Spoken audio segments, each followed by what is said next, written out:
प्यारे विद्यार्थियों, नमस्कार। आप सभी का इस ई क्लास में हार्दिक अभिनंदन है, स्वागत है।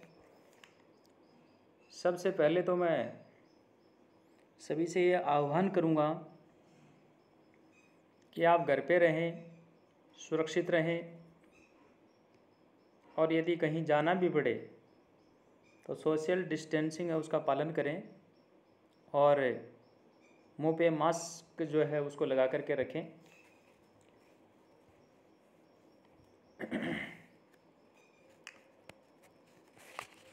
आज हम मनुस्मृति जो है उसका द्वितीय जो अध्याय है उसका अध्ययन करने जा रहे हैं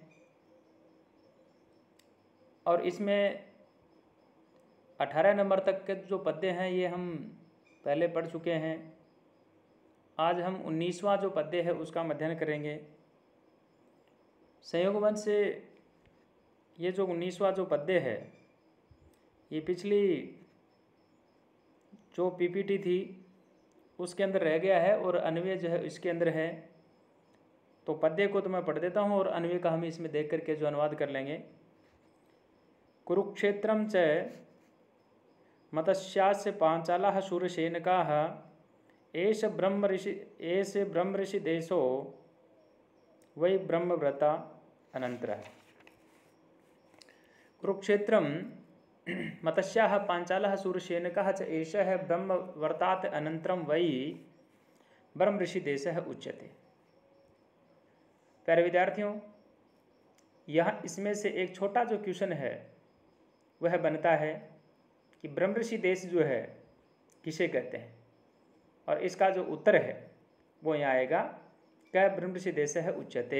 ये तो बन जाएगा इसका प्रश्न, और उत्तर जो है इसका आ जाएगा कि इसके अंदर जो है कुरुक्षेत्र मत्स्याः पांचालाः शूरसेनकाः ये उस भूभाग का नाम है, वहाँ का जो क्षेत्रफल है उसका नाम है, वहाँ की जो भूमि है उसका नाम है कुरुक्षेत्र है।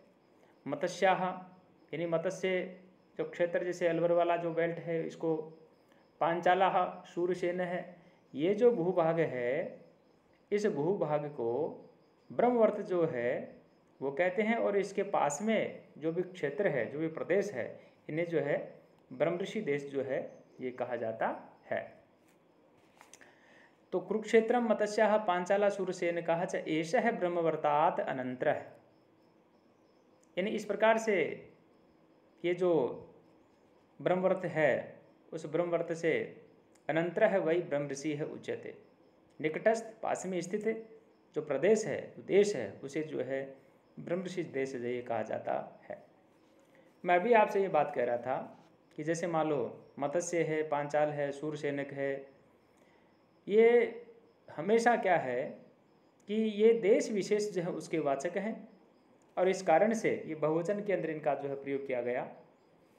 और यहाँ मत्स्य जो है ये विराट जो जयपुर के आसपास का भाग जो है हैं, अलवर के आसपास का भाग है वो भी शामिल है इसके अंदर, और इसकी राजधानी जो उसका नाम बैराट और बैराठे जो है उसको कहा जाता था।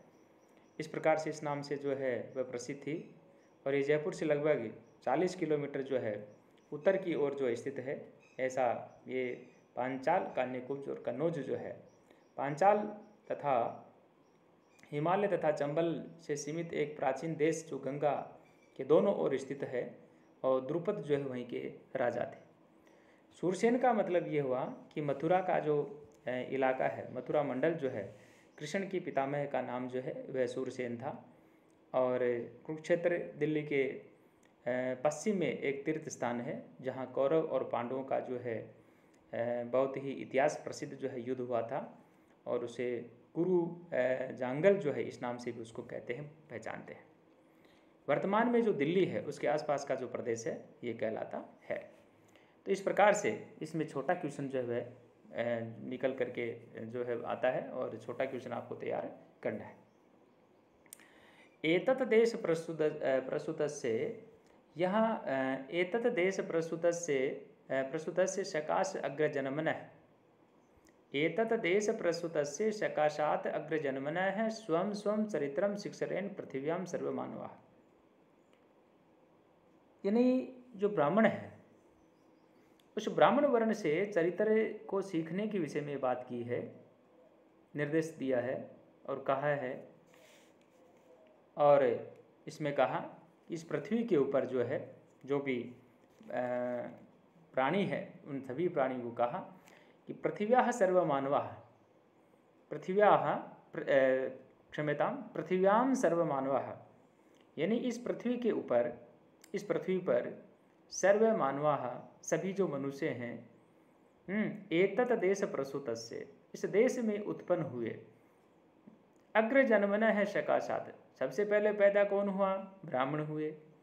तो कहा इस देश में उत्पन्न हुए जो ब्राह्मण हैं उन ब्राह्मणों से क्या करें? सकाशात, उनके पास में जाएं। स्वम स्वम चरित्रम शिक्षरेण, और अपने अपने चरित्र यानी जो आचरण है उस आचरण की शिक्षा जो है वो ग्रहण करें। तो इस प्रकार से यहाँ इसके अंदर ये कहा कि जो ब्राह्मण वर्ण है उस ब्राह्मण वर्ण से अन्य जो वर्ण है वो अन्य वर्ण वहाँ जाएं और उस ब्राह्मण वर्ण से जो है अपने अपने जो चरित्र है यानी अपने अपने जो दायित्व हैं उनके विषय में जो है उनसे वो शिक्षा जो है वह प्राप्त करे, अर्थात उनसे वो बात सीखे।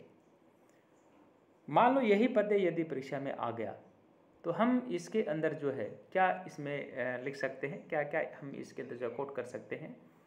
तो हम इसके अंदर लिखेंगे कि यहाँ व्याकरण की यदि हम बात करें तो एतत् देश प्रसूतस्य सकाशात् अग्रजन्मनः स्वं स्वं चरित्रम शिक्षेरन् पृथिव्यां सर्वमानवाः। इनमें पहली बात तो आपको जो है इसके अंदर टिप्पणियाँ यदि आप लिखें तो पृथिव्याम, पृथ्वी पर सप्तमी इकाई वचन आ गया ये, सर्वमानवाः। तो यहाँ इसके अंदर आप कह सकते हैं कि भाई इसमें जो है बहुवचन का रूप है।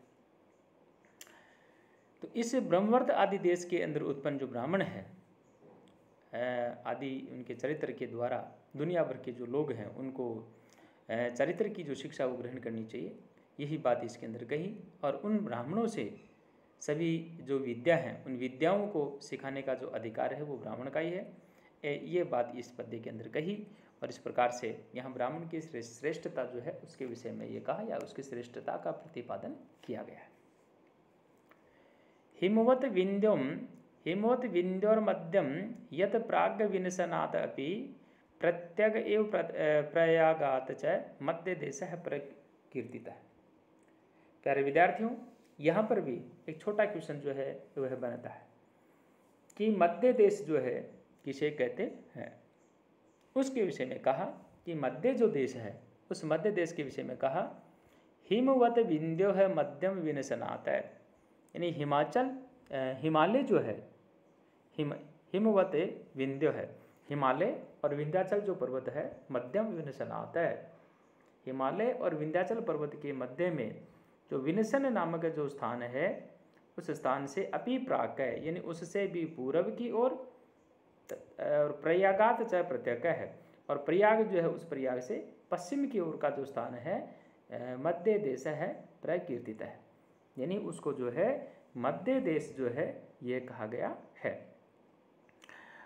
क्वेश्चन यहाँ पर ये बन सकता है, प्रश्न यहाँ पर ये बन सकता है कि मध्य देश जो है किसे कहते हैं। तो हम इसका उत्तर इस प्रकार से दें कि जो आपका हिमालय जो है वह है और विंध्याचल जो पर्वत है उनके मध्य में विनशन नामक जो स्थान है उससे पूर्व की ओर तथा प्रयाग से पश्चिम की ओर का जो स्थान है वह मध्य देश जो है कहा गया है। ये प्रश्न हम हल कर लिया। उसके बाद में अब आगे जो पद्य आ रहा है आसमुद्रात तो वही पूर्वात आसमुद्रात पश्चिमात तयोर एव अंतरम गिरियोर आर्यव्रतम विदुर बुद्धा। यानी यहाँ जो आर्यव्रत है उसके विषय में कहा कि आर्यव्रत जो है वो किसे कहते हैं। ये यहाँ इसमें भी एक छोटा क्वेश्चन बनता है। यहाँ आर्यवर्त देश है उसके क्षेत्र के विषय में कहा और कहा पूर्वात समुद्रात तु पश्चिमात समुद्रात तु, यानी पूर्व समुद्र से लेकर के पश्चिम समुद्र पर्यंत तु तयोः गिरियोः, और ये दोनों यानी हिमालय और विंध्याचल जो पर्वत है, पर्वत है, एवं अनंतरम देशम बुद्धा आर्यव्रतम विदुः, यानी उन पर्वतों के मध्य के जो स्थान है उस स्थान को विद्वान लोग जो है आर्यव्रत कहते हैं। तो इस प्रकार से जो आर्यवर्त देश है उस आर्यवर्त के देश के विषय में हमारे को जो है ये जानकारी रखनी है। और वही जो हम व्याकरण की जो बात कर रहे हैं कि व्याकरणात्मक जो टिप्पणियाँ हैं वो हमारे को इसके अंदर भी जो है लिखनी चाहिए। अब 23वां जो पद्य है उस 23वें पद्य के अंदर आया और इस 23वें पद्य में कहा क्या कि कृष्ण सारस्तु चरति मृगो यत्र स्वभावतः स ज्ञेयो यज्ञो देशो म्लेच्छ देशस तत्वतः। बहुत इसमें सारगर्भित बात कही और कहा क्या यत्र तो कृष्ण सार मृग स्वभावतः चरति, यानी जिस देश में जो काली हिरण है, जो कृष्ण सार नामक जो मृग है, स्वभावतः चरति, जो अपनी इच्छा से विचरण करता है, अपनी इच्छा से जो घूमता है, स देश है यज्ञ ज्ञेय है, वह देश जो है वह देश यज्ञ के योग्य है। अतः पर है, इसके अतिरिक्त जो है म्लेच्छ देश है, इसके अतिरिक्त जो विस्थान है वो म्लेच्छ देश कहलाता है। यहाँ इसका कहने का तात्पर्य हुआ कि हिरण आदि जो पशु है उनकी हिंसा नहीं होती है और वह जो स्थान है वह यज्ञ के योग्य होता है। जहाँ हरी घास इत्यादि खाने वाले हिरण जो प्राणी हैं उनकी हिंसा होती है तो वह उसको म्लेच्छ देश जो वह कहा जाता है, या हम दूसरे शब्दों में इस प्रकार से भी कह सकते हैं कि म्लेच्छ देश जो है वह यज्ञ के योग्य नहीं है, चूँकि वहाँ कृष्ण सार यानी मृग जो है स्वाभाविक रूप से विचरण जो नहीं करता है। जहाँ स्वाभाविक रूप से विचरण करता है उसको जो है यज्ञ के योग्य या उत्तम स्थान जो है या उत्तम देश जो है कहा गया है। 24वां जो पद्य है यहाँ पर बात आई, एतान दिवि जातियो देशान संश्रयेरन प्रयत्नतः शूद्रस्तु यस्मिन् कस्मिन् वा निवसेत प्रतिकर्षितः। दिवि जातीय है एतान देशान प्रयत्नतः संश्रयेरन शूद्रः तु वृत्तिकर्षितः सन यस्मिन् कस्मिन् देशे वा निवसेत।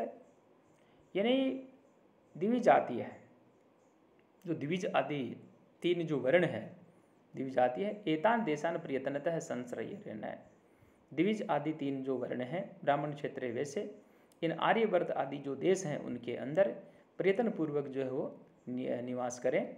शूद्र है तो वृत्तिकर्षित है सन यस्मिन् कस्मिन् देशे वा निविशेत, और जो शूद्र है उस शूद्र के लिए कहा कि जो शूद्र है शूद्र का कहीं भी जो निवास है उसके विषय में यहाँ पे बात कही कि शूद्र जो है संस्कारहीन व्यक्ति जो है वह व्यक्ति प्रति के अभाव में जहाँ कहीं भी जो है वो निवास कर सकता है, यानी उसके लिए कोई इसके अंदर जो है बाध्यता वाली जो है वो बात नहीं है। तो इस प्रकार से इसके अंदर जो है ये जो तीनों हमारे जो वर्ण उनके विषय में यहाँ रहने की बात कही और शूद्र के लिए उसको स्वतंत्र छोड़ दिया कि इसका संस्कार नहीं किया हुआ है वह शूद्र कहलाता है, ऐसा इन्होंने माना।